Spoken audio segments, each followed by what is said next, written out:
एक सुनहरी शाम थी।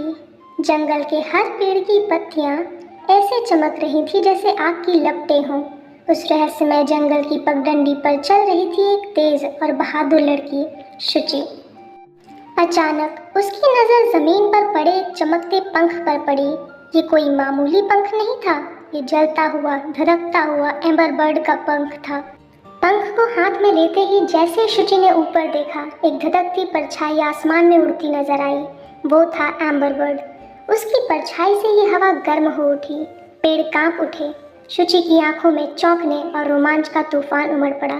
जंगल में दौड़ती हुई शुचि उस जगह पहुंची जहां धुआं उठ रहा था। पेड़ झुलसे हुए थे और जमीन पर पड़ा था वही एम्बर बर्ड, घायल, थका हुआ, पर अब भी चमकता हुआ। शुचि पक्षी के पास बैठकर उसके सर को सहलाने लगी। उसकी आंखों में डर नहीं था, बस करुणा थी। शुचि ने अपनी कमर की थैली से कुछ जड़ी बूटियां निकाली, जिन्हें मिला करके उसने एम्बर बर्ड को दिया। पक्षी की सांसें स्थिर हुई और उसके शरीर पर से हल्की सी लौ चमकने लगी। रात हो चुकी थी, लेकिन जंगल में अब भी रोशनी थी। छोटे छोटे जुगनू जैसे आग के तिनके उड़ रहे थे। शुचि और एम्बर बर्ड एक चट्टान के पास बैठे थे, जैसे दो पुराने दोस्त। सवेरा हुआ और एम्बर बर्ड फिर खड़ा हुआ। उसके पंख फिर से जलने लगे, इस बार पहले से भी तेज। शुचि मुस्कुराई। अब उसका दोस्त उड़ने को तैयार था। अब वे एक पहाड़ी की चोटी पर खड़े थे।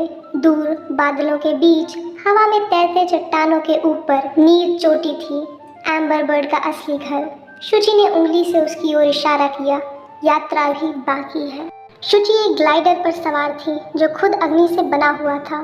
एम्बर बर्ड उसके साथ उड़ रहा था। दोनों अग्नि के रथों की तरह आकाश को चीरते हुए आगे बढ़े।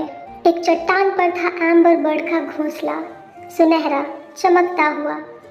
पक्षी धीरे धीरे वहां उतरा, जैसे कोई राजा अपने महल लौट रहा हो। शुचि ने चुपचाप खड़े होकर उसे देखा, गर्व के साथ। एम्बर बर्ड को अलविदा कह शुचि वापस अपने घर की ओर चली। उसकी आंखों में मुस्कान थी और दिल में शांति। शुचि की ये दरिया दिली और बहादुरी की कहानी आपको अच्छी लगी हो तो वीडियो को लाइक कर देना। और भी मज़ेदार कहानियों के लिए चैनल को सब्सक्राइब कर लेना।